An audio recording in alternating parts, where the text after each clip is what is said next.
So when I first saw the trailers for Peter Pan and Wendy, I had barely any hope for it. I mean, judging by the previous two Disney remakes and the quality of the originals that just get tossed onto Disney Plus, I wasn't expecting much from this film. I thought it would just be another film that we could throw into the pile of stupid Disney remakes that has been rapidly growing these past couple of years. But I can't believe I'm saying this right now, but Peter Pan and Wendy is actually not the worst thing ever. Dare I even say this movie is kinda decent. Now, I'm not saying that this movie is great. It still has some major problems, especially problems that are present with other Disney live-action remakes. And of course, it doesn't stand a chance when compared to the original film, but you can tell it could have been a lot worse. And I was very surprised by how not terrible it was. It was definitely a giant step up from the Pinocchio and Mulan remakes, and there were some decent aspects that I really didn't expect. First of all, I felt like out of all the things that Disney could have remade into live action, Peter Pan wasn't the worst choice.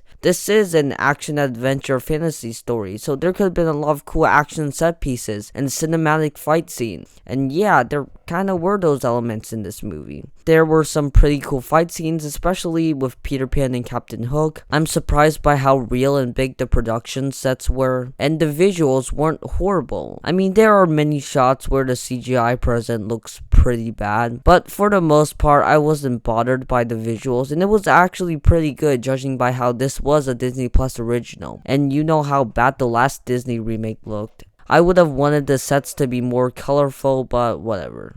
The cinematography and directing were actually pretty decent too, where the camera actually moves and has a personality and it's directed with style. Wow, I forgot Disney remakes could actually do that. Like seriously, this is actually really refreshing. Since the previous two Disney live action remakes were just so artificial, with still camera movements and rapid cuts so you don't even know what's happening. I mean, the cinematography in this movie wasn't amazing or anything, but you can tell it had some life behind it. The story was also decent. It wasn't copying the original scene for scene unlike the Pinocchio remake. It changes the story enough that doesn't make it look like it's copying and pasting the original. And it also adds some new elements without completely losing the charm of the original. Not everything plays out like the original, which makes the movie at least more competent and interesting. But this movie does slow down multiple times, especially in the middle and beginning. You can tell that they are trying to stretch it out into a 1.5 hour movie, and there are lots of scenes that you can trim. They make up a lot of stuff and add extra drama that I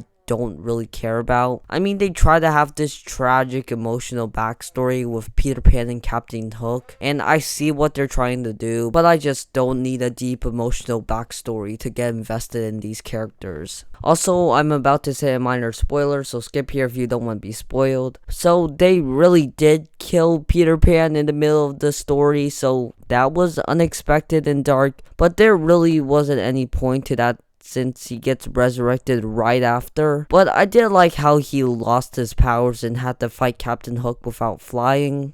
I thought the cast was fine, not anything amazing, but it could have been a lot worse. But the standout here is obviously Jude Law as Captain Hook. He definitely carries this movie and steals every scene he is in. He just seems like he's having a lot of fun, and even the scenes where he's talking about his backstory with Peter Pan, he does a great job acting. He's easily the best character in the movie, and gives a fun performance. I did think that Mr. Smee is kind of forgettable in this movie, and Tiger Lily has no presence in this story. I was actually pretty disappointed with the crocodile with the alarm stuck inside of it. Like, he pops up in one scene, which was pretty cool since he brutally eats a whole dozen pirates, but then he doesn't show up for the rest of the movie, and it was really disappointing. He was so iconic in the original, and in this movie he barely shows up. Whatever, the scene with him was pretty good anyways. Also, the Lost Boys were really forgettable in this movie. I don't even distinctly remember any of their names or faces, and I just watched this movie. But probably the weakest character in the movie for me is Tinkerbell. Every time she appears, you can clearly see it's just an actress behind a green screen in a random room, completely away from the production set and not with any of the actors. So everything feels so soulless and off. and the actress is just making random facial expressions, and it's just so cringe. She doesn't even get jealous and try to kill Wendy, which is a letdown. Also, the songs were fine, I guess. I liked the pirate songs enough, but the other ones were just forgettable. So that was my quick thoughts on Peter Pan and Wendy, and I thought it was not too bad. Does this movie compare to the original 1943 Peter Pan? Of course not. That movie is one of the most timeless and whimsical movies that Disney has ever made. But this movie is still not terrible. It retells the story respectfully, without copying and pasting everything, and it actually adds new stuff. Some of the fight scenes and cinematography were cool, and the visuals weren't too bad. Jude Law carries as Captain Hook, and this movie just feels more competent than most other remakes. Is it exactly necessary? Well, not really. It still feels like Disney's just remaking whatever they want to. And there wasn't anything that actually was amazing in this film. Some characters were super boring and forgettable. The songs weren't anything special. You can tell that they are trying to stretch out the story, and they add lots of unnecessary and drawn out drama, especially with the backstory with Peter Pan. This movie does lose some of the charm of the original and has a decent amount of stuff holding it back from actually being great, but it could have been a lot worse. It's easily better than that Pinocchio and Mulan remake, and it's definitely one of the better remakes. I had a decent time with it, and I'm very surprised. So I'm giving Peter Pan and Wendy a 6 out of 10.